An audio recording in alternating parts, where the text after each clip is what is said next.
오늘은 종려주일입니다. 종려주일은 예수님께서 나귀를 타시고 예루살렘에 들어가실 때에 길가에 많은 군중들이 나와서 종려나무를 가지를 꺾어서 흔들며 호산나 다윗의 자손으로 오시니여 라고 했던 것에서 유래가 되었습니다.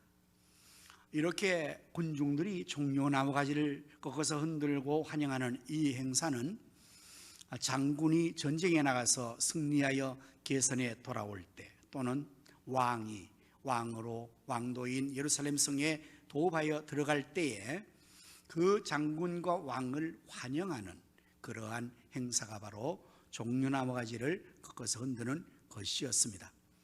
종려나무는 이스라엘 나라 가운데서 승리와 번영을 상징하는 나무이기도 합니다. 종려주일을 맞이해서 오늘 저는 마태복음 21장 1절에서 10절의 말씀을 중심으로 나귀 타신 왕 예수님이라는 제목으로 말씀을 준비를 했습니다. 나귀를 타시고 예루살렘 성으로 들어가신 예수님은 왕이심을 알려주는 퍼포먼스 행사를 하신 것입니다. 나귀 타신 예수님은 과연 어떤 왕일까요? 첫째는 평화의 왕이십니다. 나귀를 타셨다는 사실은 평화를 상징하는 것입니다. 말과 나귀는 같은 류의 짐승이지만 말은 전쟁용으로 언제나 등장을 합니다. 화면에 말이 등장하면 전쟁을 예고하고 전쟁이 진행되는 것을 알려주는 것이고, 나귀가 등장하면, 여러분 나귀를 한번 생각해 보십시오. 말과 나귀를 비교하면 나귀는 아주 다리가 짧고 셔다리고, 그리고 아주 걸음도 천천히 그렇게 걷고 등에 짐을 싣고 이 마을과 저 마을로 또한 소식도 전하고 물기운도 날아주는 그야말로 평화로운 일을 하는 그러한 짐승으로 나귀는 상징되어지는 것입니다. 그래서 예수님께서 예루살렘 성으로 입성하실 때 백마를 타시고 군마를 타시고 보부당당하게 들어가시 않는 이유는 바로 예수님은, 나귀를 타신 예수님이 평화의 왕이라는 사실을 알려주는 것입니다. 이사야 9장 6절의 말씀을 보면, 이는 한 아기가 우리에게 낳고 한 아들을 우리에게 주신 바 되었는데 그 어깨는 정사를 메었고 그의 이름은 기묘자라 모사라 전능하신 하나님이에요. 영존하시는 아버지라 평강의 왕이라 할 것이며, 예수님이 평강의 왕이라고 말씀하고 있습니다. 그렇습니다. 우리 예수님은 이 땅에 평화를 이루어 주셔서 오신 왕이에요. 아담과 하와가 하나님의 말씀을 거역하고 범죄함으로 말미암아 하나가 원수가 됐습니다. 예수님께서는 이 원수된 하나님과 인간을 화목하게 하시려고 그 죄값을 대신 지불하시고 화목의 제물이 되어서 십자가에 돌아가심으로 말미암아 하나님과 원수되었던 우리를 이제는 화목하게 하시어서 하나님과 화평을 누리게 해 주셨습니다. 예수님께서는 또한 인간과 인간관계에서도 대적하고 불화하는 그 가운데 화목의 제물이 되셔서 평화를 이루어 주시는 분이십니다. 세상의 통치자들은 평화를 가장하고 악을 조성하고 싸움과 전쟁을 일으키는 일을 하고 있습니다. 현존 세계에서 푸틴이라는 자가 전쟁을 일으켜서 우크라이나와 전쟁을 통해서 자기 나라도 평화를 깨뜨리고 있는 겁니다.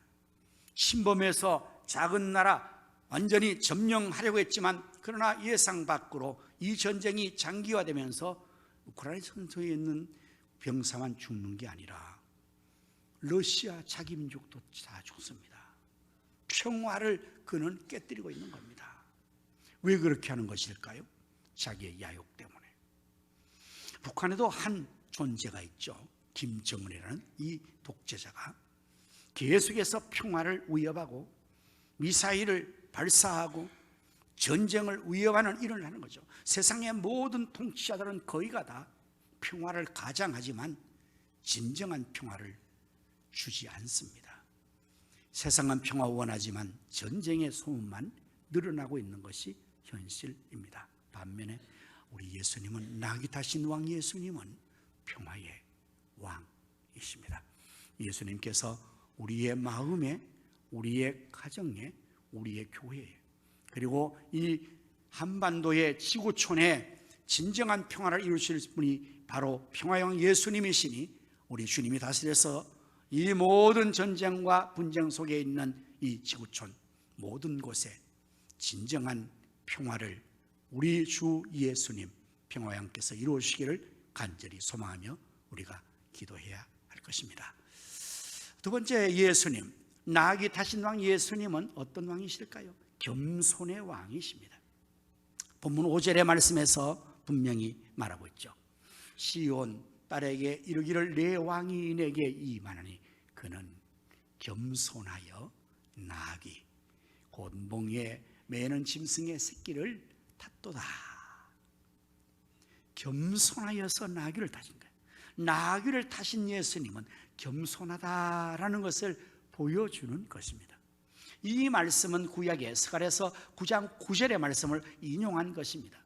시온에 따라 크게 기뻐할지어다, 예루살렘에 따라 즐거이 부를지어다. 보라, 내 왕이 내게 임하시나니 그는 공의로우시며 구원을 베푸시며 겸손하여서 나귀를 타시는, 나귀의 작은 것 곧 나귀 새끼니라.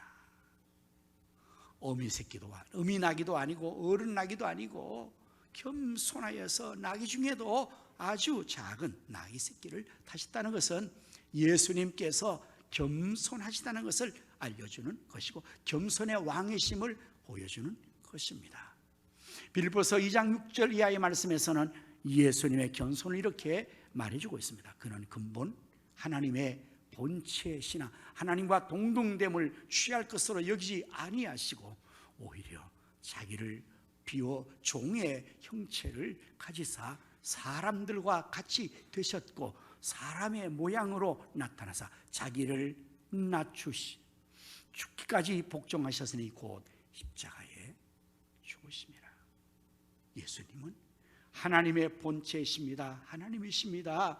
우주 만물 위에 뛰어나신 지존자, 높으신 하나님 왕이십니다. 그런데 그분이 하나님 동등을 취하고 여기지 않으시고 오히려 자기를 다 비워서 자기를 낮추시되 사람의 모양으로 나타나시고 복종하시되 죽기까지 복종하셨다고 예수님의 겸손을 알려주고 있습니다. 예수님은 그야말로 겸손의 왕이십니다. 낙이 타시는 왕 예수님은 어떤 왕이실까요? 고난의 왕이십니다. 고난의 왕. 고난을 가장 많이 당하신 왕이시라는 의미도 있고 고난을 당하신 고난의 왕 예수님. 예수님께서 이 땅에 오신 목적이 무엇일까요? 유대인들은 예수님을 메시아로 고대했습니다. 그 메시아는 정치인 왕을 의미합니다. 로마의 폭정 안에서 독립시켜서 자기 나라를 회복하고 왕이 되어서 그들을 구원해 줄 수 있는 그러한 정치인 메시아를 꿈꿨습니다. 그래서 그들은 예수님이 기적을 행하시고 능력을 행하실 때에 우리의 왕이 되어달라고 요구를 했습니다. 또한 예수님 제자들도 그러한 마음을 갖고 주님을 따랐습니다. 예수님이 왕이 되시면 자기들이 한 자리를 다 할 것으로 기대했습니다. 심지어 어머니를 통해서 자리 청탁까지 하는 일이 벌어졌습니다. 이제 예수님께 드디어 나귀를 타시고 예루살렘으로 들어가십니다. 왕이 되시려고 들어가시는 것입니다. 어떤 왕일까요? 이제 그곳에 가서 악한 자들을 다 물리치고 그 능력으로 권좌에 앉으셔서 왕의 노릇을 하기 위해서 주님께서 들어가신 것일까요? 그렇지 않습니다. 바로 들어가신 이 한 주간 예수님께서는 대제사장들과 백성의 장로들과 서기관들과 바리새인들과 모든 유대의 지도자들과 로마의 군병에게 가진 고난을 다 당하십니다. 인간이 당할 수 있는 고난의 모든 것에 가장 크게 왕처럼 당하십니다. 고난을 많이 당하신, 가장 많이 당하신 왕이시죠. 그리고 마지막 십자가에서 못 박혀서 돌아가십니다. 왜 하나님이신 예수님께서 이렇게 고난을 당하셔야 했을까요? 무엇 때문에 십자가에 죽으셔야 했었을까요? 그 이유를 이사야는 이사야 53장 4절 이하의 말씀에서 이렇게 우리에게 알려주고 있습니다. 그는 실로 우리의 질고를 지고 우리의 슬픔을 당하였거늘 우리는 생각하기를 그는 징벌을 받아서 하나님께 맞으며 고난을 당한다 하였노라. 그가 찔림은 우리의 허물 때문이요 그가 상함은 우리의 죄악 때문이라. 그가 징계를 받음으로 우리는 평화를 누리고 그가 채찍에 맞음으로 우리는 나음을 받았도다. 우리는 다 양 같아서 그릇 행하여 각기 제 길로 갔거늘 여호와께서는 우리 무리의 죄악을 그에게 담당시키셨도다. 예수님께서 왜 고난을 당하셔야 했을까요? 왜 십자가에 그 처절한 죽음을 당해야 했을까요? 그 이유가 바로 우리의 죄 때문에, 우리의 허물 때문에, 그리고 그 죄와 허물 때문에 내가 채찍 맞아야 하고 내가 고난을 당해야 하고 내가 십자가에 못 박혀 죽어야 하는 그걸 대신해서 예수님께서 고난을 당하신 것입니다. 나귀 타신 왕 예수님은 고난의 왕이십니다. 이 한 주간은 바로 예수님께서 우리를 대신하여 우리를 위하여 고난 당하시고 죽으신 한 주간입니다. 사랑하는 성도 여러분, 예수님 때문에 우리는 살았습니다. 그가 채찍에 맞음으로 우리가 나음을 입고 그가 징계를 받음으로 우리가 평화를 누리고 그가 십자가에 죽으심으로 우리가 새 생명을 얻었습니다. 예수님 때문에 우리가 이렇게 구원받고 성도가 되고 축복의 삶을 살게 되었습니다. 이제 우리 모두가 이 한 주간 특별한 주간입니다. 주님이 날 위해서 고난당하신 주간입니다. 우리 예수님을 구주로 믿는 우리라면 다른 때는 몰라도 이 한 주간만큼은 우리를 위한 주님을 더욱 깊이 생각하며 주님 가신 그 길을 우리도 따라가야 될 것입니다. 내 너를 위하여 몸버려 피 흘려 주었건만 넌 날 위해 무엇하느냐? 주님이 그렇게 우리에게 물어오신다면 우리는 무엇이라고 대답해야 할까요? 아무든지 나를 따라오려는 자기를 부인하고 날마다 제 십자가를 지고 나를 쫓으라고 주님께서 말씀하셨습니다. 사랑하는 성도 여러분은 주님과 어떤 관계에 놓여 있습니까?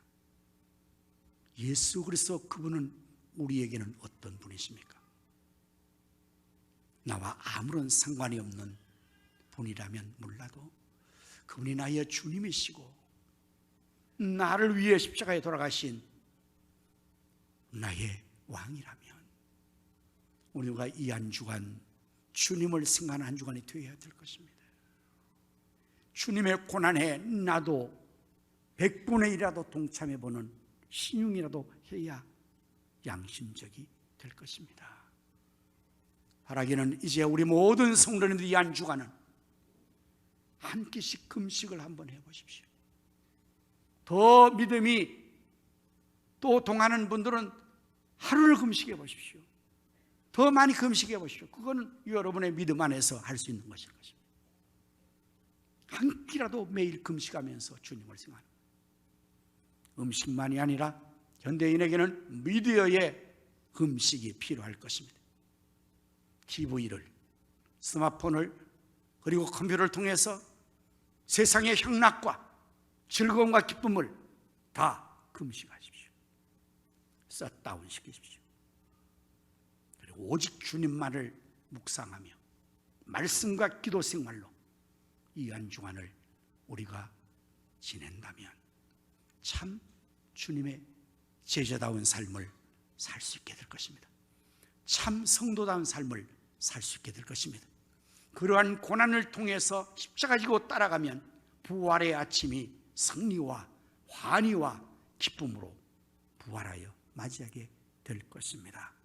이 한 주간 우리 모든 전 성도가, 전 가족이 함께 금식하며 특별 새벽기도에 참여하여 기도하여 주님을 따라가서 부활의 아침 승리할 수 있기를 예수님의 이름으로 축원합니다.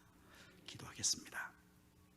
낙이 타신 왕 예수님은 평화의 왕이시오, 겸손의 왕이시오, 고난의 왕이십니다.